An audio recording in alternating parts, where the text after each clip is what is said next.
தூத்துக்குடி தனியார் தொழிற்சாலையில் திடீரென அமோனியா வாயு கசிந்ததால் மூச்சுத்திணறி ஒப்பந்த ஊழியர் உயிரிழந்தார். தூத்துக்குடி தனியார் தொழிற்சாலையில் திடீரென அமோனியா வாயு கசிந்ததால் மூச்சுத்திணறி ஒப்பந்த ஊழியர் உயிரிழந்தார்.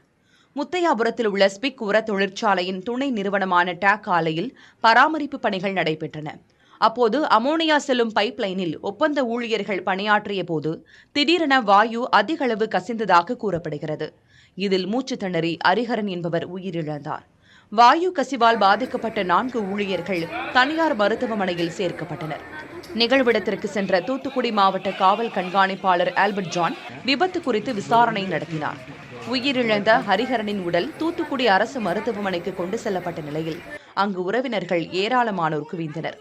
ஒப்பந்த ஊழியர்களுக்கு பாதுகாப்பு உபகரணங்கள் ஏதும் வழங்கப்படவில்லை என குற்றம் சாட்டிய அவர்கள் ஆலை நிர்வாகத்தின் மீது உரிய நடவடிக்கை எடுக்க வேண்டும் என்றும் உயிரிழந்தவரின் குடும்பத்திற்கு 1 கோடி ரூபாய் வழங்க வேண்டும் எனவும் வலியுறுத்தினர். உடலை வாங்க மறுத்து போராட்டத்தில் ஈடுபட்டவர்களிடம் காவல்துறையினர் பேச்சுவார்த்தையில் ஈடுபட்டனர்.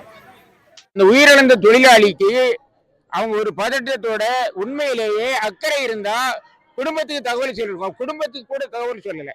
இங்க ஆஸ்பத்திரியில் உண்டு அரசு மருத்துவமனையில கொண்டு மருத்துவமனைக்கு வெளியில கொண்டு போட்டு போயிருக்காங்க. இவங்க வேலைக்கு போறதுக்கு முன்னால இந்த பிளான்ட்ல வேலை செய்யணும்னா எங்களுக்கு உள்ள சேஃப்டி மெஷர்ஸ் எல்லாம் வேணும்னு கேட்டிருக்கிறாங்க. அந்த விதிப்படி முகக்கவசம் இருக்கணும், கண்ணை மூடி அந்த கவசம் இருக்கணும், உடம்பு முழுதும் கவர் பண்ணிருக்கணும். அப்படிதான் அந்த சேஃப்டி மெஷரை சட்டப்படி சொல்றாங்க. அந்த எந்த சேஃப்டி உபகரணமும் கொடுக்கல.